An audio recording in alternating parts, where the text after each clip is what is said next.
நண்பர்களுக்கு வணக்கம். இப்போ நம்ம ஒரு கேக் ரெசிபி தான் பார்க்க போகிறோம். இது பார்த்திங்கன்னா ஒரு முட்டை வந்து உடச்சி ஊற்றிருக்கேன். இன்றைக்கி வந்து நம்ம ரவையை வச்சு வந்துட்டு எப்படி கேக் செய்யுதுன்னு பார்க்கலாம். முட்டையை வந்து நல்லா கலந்து விட்டுக்கலாம்.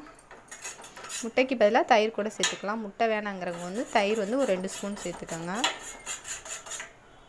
கலந்து விட்டாச்சு.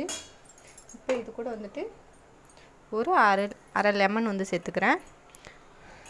பேக்கிங் பவுட்ரு இருந்தால் பேக்கிங் பவுட்ரு சேர்த்துக்கோங்க. பேக்கிங் பவுடருக்கு பதிலாக வந்துட்டு லெமன் வந்து சேர்த்துக்கலாம். இப்போ பேக்கிங் சோடா வந்துட்டு ஒரு அரை ஸ்பூன் கிட்ட சேர்த்துக்கிறேன்.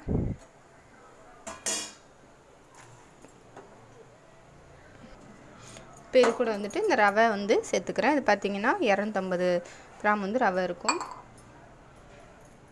நான் வந்து சர்க்கரை வந்துட்டு மிக்சியில் அரைச்சி ஒரு 150 கிராம் கிட்ட சர்க்கரை வந்து சேர்த்துக்கிறேன். உங்களுக்கு எவ்வளோ இனிப்பு தேவையோ அதுக்கேற்ற மாதிரி வந்து சேர்த்துக்கலாம். சரி வேணாலும் சேர்த்துக்கலாம், இல்லைன்னா பாதி வேணாலும் பாதி சேர்த்துக்கலாம். வாசனைக்காக கொஞ்சம் மூளை வந்துட்டு ஏலக்காய் வந்து நச்சு வந்து சேர்த்துக்கிறேன். உங்கள்கிட்ட வெண்ணிலா எசன்ஸ் இருந்தால் கூட அதோட சேர்த்துக்கலாம்.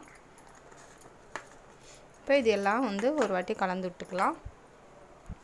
இப்போ இது கூட 2 ஸ்பூன் வந்து கோல்டு வின்னர் ஆயில் வந்து சேர்த்துக்கிறேன். இப்போ இது எல்லாத்தையும் சேர்த்து வந்து நல்லா கலந்து விட்டுக்கலாம். கொஞ்சம் போல் வந்துட்டு உப்பு சேர்த்துக்கோங்க. இப்போ பார்த்திங்கன்னா பால் தண்ணி எதுவுமே சேர்க்கல பாருங்கள். இந்த மாதிரி கரெக்டான பதத்துக்கு வந்துடுச்சு. இப்போ அது ஒரு ஓரமாக இருக்கட்டும். இப்போ ஒரு குக்கரில் கீழே வந்து நான் நைஸ் உப்பு வந்து போட்டிருக்கேன். கல் உப்பு வேண்டாம், நைஸ் உப்பு வந்து எடுத்துக்கோங்க. இதுக்கு பதிலாக வந்து நைஸ் மணல் கூட வந்து எடுத்துக்கலாம். இப்போ வந்துட்டு இருக்கட்டும். இப்போ ஒரு டம்ளரில் சுற்றி வந்து எண்ணெய் வந்து தடவி இருக்கேன். இது மேலே வந்துட்டு கொஞ்சம் போல் கோதுமை மாவு வந்து போட்டுக்கிறேன். அப்போ வந்து ஒட்டாமல் இருக்கும். இந்த மாதிரி வந்து சுற்றி போட்டுக்கோங்க. இன்னும் நான் வந்து அடுப்பு வந்துட்டு பற்ற வைக்கல. ஸ்டவ் வந்துட்டு ஆன் பண்ணலாம். வச்சா ரொம்ப ஹீட் ஆயிடும், நம்மளால் வந்துட்டு வைக்க முடியாது. இப்போ வந்து ஒரு ஸ்டாண்ட் வச்சுக்கோங்க. மேலே வந்து ஒரு தட்டு வச்சுக்கலாம். இப்போ வந்துட்டு நான் எண்ணெய் தடவி இருக்குது அந்த டம்ளர் வந்து வச்சுக்கலாம். வச்சுட்டு நம்ம கலக்கி வச்சுருக்கிற இதை வந்துட்டு ஊற்றிக்கலாம். இப்போ ஸ்டவ் வந்து பற்ற வச்சுக்கலாம்.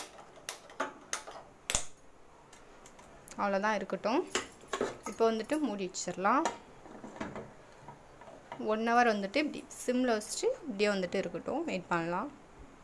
டைட்லாம் எதுவுமே பண்ணாதீங்க, விசில் எதுவுமே போடாதீங்க. காற்று போகாத மாதிரி சும்மா வந்துட்டு மூடி வச்சுருங்க. டைட் பண்ண வேண்டாம். யதார்த்தமாக இந்த மாதிரி எடுக்கிற மாதிரி வந்துட்டு பார்த்துக்கோங்க. வந்துட்டு இருக்கட்டும். பாருங்கள், கிளாஸை விட்டு நான் வெளியே எடுத்துட்டேன். ரொம்பவே சூப்பராக வந்திருக்கு. பார்த்தீங்கன்னா தெரியும். என்னோட இந்த பதிவு பிடிச்சிருந்ததுன்னா லைக் பண்ணுங்கள். இவ்வளோ நேரம் என்னோட பதிவு பார்த்தவங்களுக்கு ரொம்ப ரொம்ப நன்றி. பாருங்கள் எவ்வளோ சாஃப்டாக சூப்பராக வந்திருக்குன்னு.